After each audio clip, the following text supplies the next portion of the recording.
कराग्रे वस्ते लक्ष्मी, करमध्ये सरस्वती, करमूले तु गोविन्दः, प्रभाते कर दर्शनम्। समुद्रवसने देवी, पर्वतस्तनमण्डिते, विष्णुपत्नी नमस्तुभ्यं, पादस्पर्शं शमशमेव। गंगे च यमुने चैव गोदावरी सरस्वती, नर्मदे सिन्धु कावेरी, जले अस्मिन् सन्धिं कुरु। आदिदेव नमस्तुभ्यं, प्रसीद मम भास्कर, दिवाकर नमस्तुभ्यं, प्रभाकर नमस्तुते। शुभं करोति कल्याणम आरोग्यम धन संपदा, शत्रु बुद्धि विनाशाय दीप ज्योतिर नमस्तुते। गजाननं भूतगणादि सेवितं, कपित जम्बुफल चारुभक्षणं, उमासुतं शोक विनाशकारकं, नमामि विघ्नेश्वर पाद पंकजं। ब्रह्मा मुरारी त्रिपुरांतकारी, भानुशशि भूमिसुतो बुधश्च, गुरुश्च शुक्र शनि राहु केतव, सर्वे ग्रहा शांतिकरा भवन्तु। गुरुर्ब्रह्मा गुरुर्विष्णु गुरुर्देवो महेश्वरा, गुरुः साक्षात् परब्रह्म तस्मै श्री गुरुवे नमः। ओम सर्व मंगल मांगले शिवे सर्वार्थ साधिके, शरण्ये त्र्यंबके गौरी नारायणी नमस्तुते। कर्पूर गौरम करुणावतारम, संसार सारम भुजगेन्द्रहारम, सदा वसंतम हृदयारविंदे, भवम भवानी सहितं नमामि। महालक्ष्मी नमस्तुभ्यं, नमस्तुभ्यं सुरेश्वरी, हरिप्रिय नमस्तुभ्यं, नमस्तुभ्यं दयानिधे। पद्मालय नमस्तुभ्यं, नमस्तुभ्यं च सर्वदे, सर्वभूत हितार्थाय वसुसृष्टिं सदा कुरुन्। शान्ताकारं भुजगशयनं पद्मनाभं सुरेशं, विश्वाधारं गगनसदृशं मेघवर्णं शुभांगं, लक्ष्मीकान्तं कमलनयनं योगिविधिर्यान् गम्यं, वन्दे विष्णु भव्यहरं सर्वलोकैकनाथम्। ओम श्री कृष्णाय वासुदेवाय हराय परमात्मने, प्रणतः क्लेशनाशाय गोविन्दाय नमो नमः। लोकाभिरामं रणरङ्गधीरं, राजीवनेत्रं रघुवंशनाथं, कारुण्यरूपं करुणाकरन्तं श्रीरामचन्द्रं शरणं प्रपद्ये। अतुलित बलधामं हेम शैलाभदेहं, धनुज्वनकृशानुं ज्ञानी नामाग्रगण्यं, सकल गुण निधानं वानराणामधीशं, रघुपति प्रिय भक्तं वातजातं नमामि। तमेव माता च पिता तमेव, तमेव बन्धुश्च सखा तमेव, तमेव विद्या द्रविणं तमेव, तमेव सर्वं मम देवदेव। मुदाकरात् मोदकं सदा विमुक्तिसाधकं, कलाधरावतंसकं विलासिलोकरञ्जकम्, अनायकैकनायकं विनाशितेव दैत्यकं, नताशुभाशुनाशकं नमामि तं विनायकम्।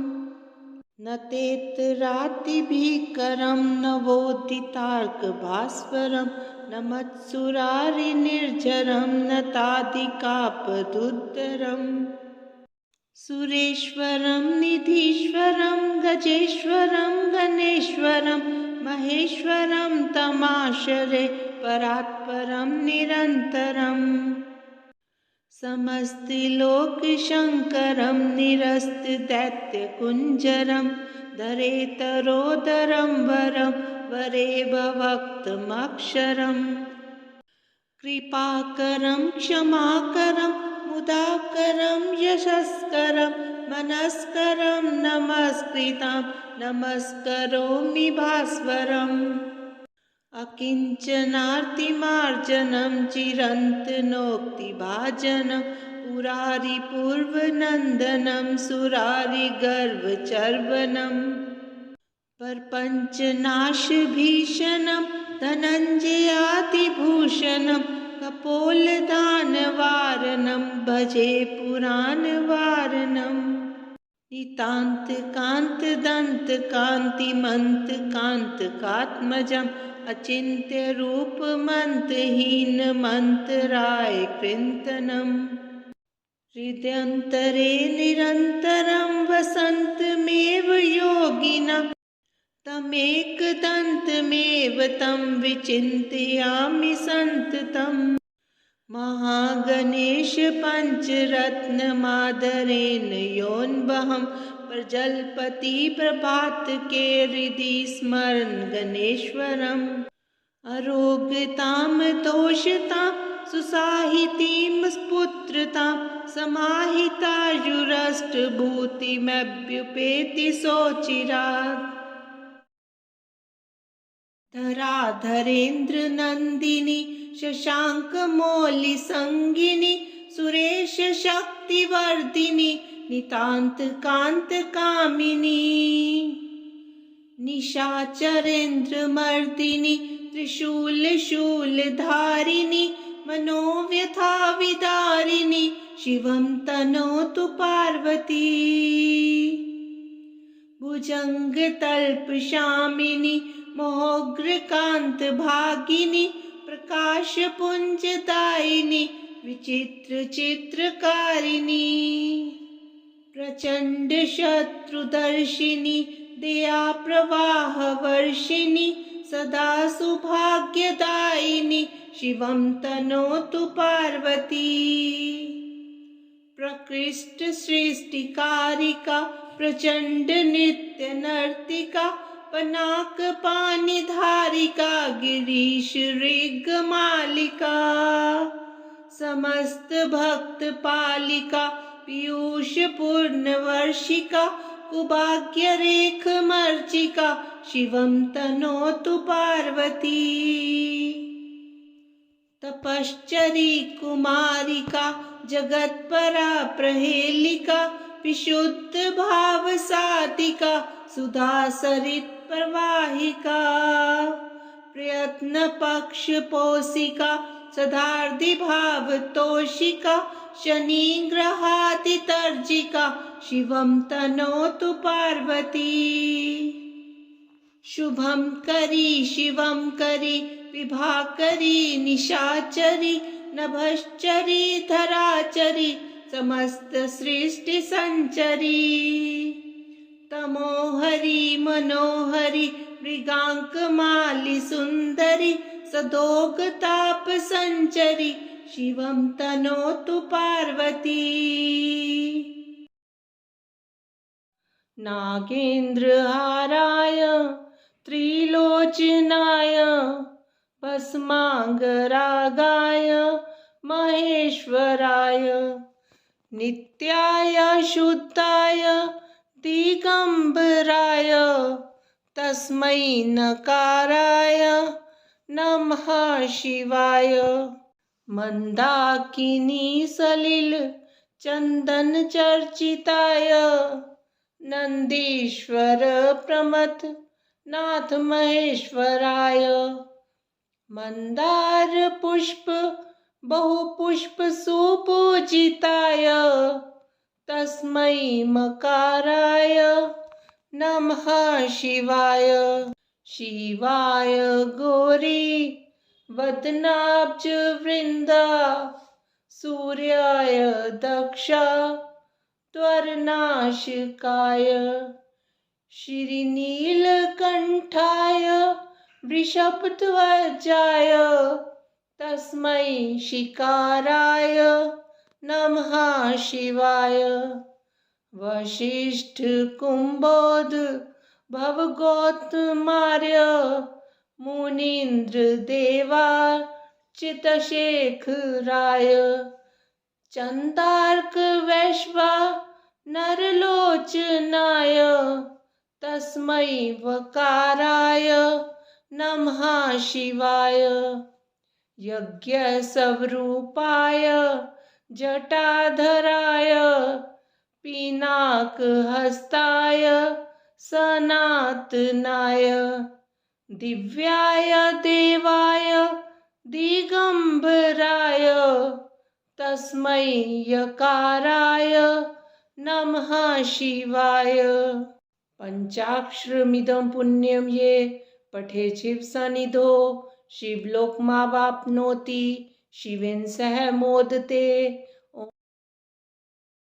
भज गौरीशं भज गौरीशं गौरीशं भज मंदमते। जलभवदुस्तर जलधिसुतरणं ध्येयं चित्ते शिवहरचरणम्। अन्योपायं नहि सत्यं ज्ञेयं शङ्कर शङ्कर नित्यम्। भज गौरीशं गौरीशं भज मंदमते। दारापत्यं क्षेत्रं वित्तं देहं गेहं सर्वमनित्यम्। इति परिभाव्य सर्वं सारं गर्भवकृत्या स्वप्नविचारम्। भज गौरीशं गौरीशं भज मंदमते। मल्वे चित्ते पुनरवृत्ति पुनरपि जननी जठरोत्पत्तिः। पुनरप्याशकुलितं जठरं किं नहि मुञ्चसि कथयश्चित्तम्। भज गौरीशं गौरीशं भज मंदमते। माया कल्पितमेन्द्रं जालं नहि तत् सत्यं दृष्टिविकारं। ज्ञाते तत्त्वे सर्वं सारं मा कुरु विषयविचारम्। भज गौरीशं गौरीशं भज मंदमते। रज्जो सर्प ब्रह्मणारोपस्तद्वद् ब्रह्मणि जगदारोपः। मिथ्या माया मोहविकारं मनसि विचारे बारं बारम्। भज गौरीशं गौरीशं भज मंदमते। अध्वर कोटि गंगा गमनं कुरुते योगं चेन्द्रिय दमनं। ज्ञान विहीने सर्वं तेन भवति मुक्तो जन्मशतेन। भज गौरीशं गौरीशं भज मंदमते। सोऽहं हंसो ब्रह्मो वाहं शुद्धानन्दस्तत्त्वपरोऽहम्। अद्वैतोऽहं सङ्गविहीने चेन्द्रिये आत्मनि निखिले लीने। भज गौरीशं गौरीशं भज मंदमते। शङ्कर किङ्कर मा कुरु चिन्तां चिन्तामणिना विरचितमेतत्। यः सद्भक्त्या पठति नित्यं ब्रह्मणि लीनो भवति सत्यम्। भज गौरीशं गौरीशं भज मंदमते। नमामि शमीशान निर्वाणरूपं विभुं व्यापकं ब्रह्मवेद स्वरूपं। निजं निर्गुणं निर्विकल्पं निरीहं चिदाकाशमाकाशवासं भजेऽहम्। निराकारमोकार मूलं तुरीयं गिराज्ञानगोतीतमीशं गिरीशं। करालं महाकालकालं कृपालं गुणागार संसार पारं नतोऽहम्।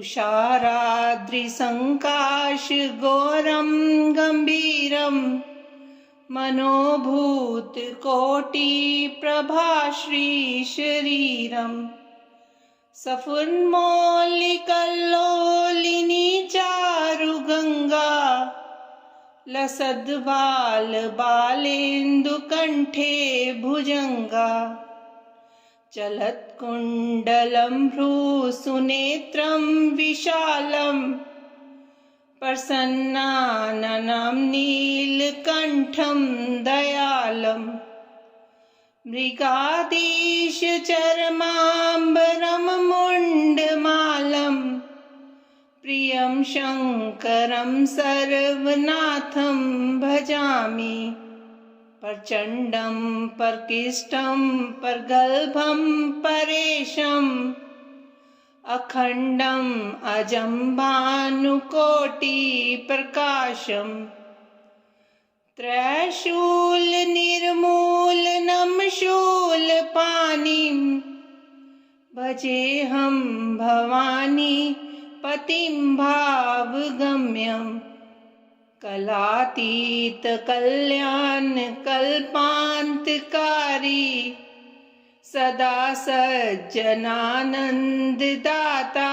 पुरारी चिदानन्दसन्दोहमोहापहारी प्रसीद प्रसीद प्रभो मन्मथारी न यावदुमानाथ पादारविन्दं भजन्ति हि लोके परे वा नरानम् न तावत् सुखं शान्ति सन्तापनाशं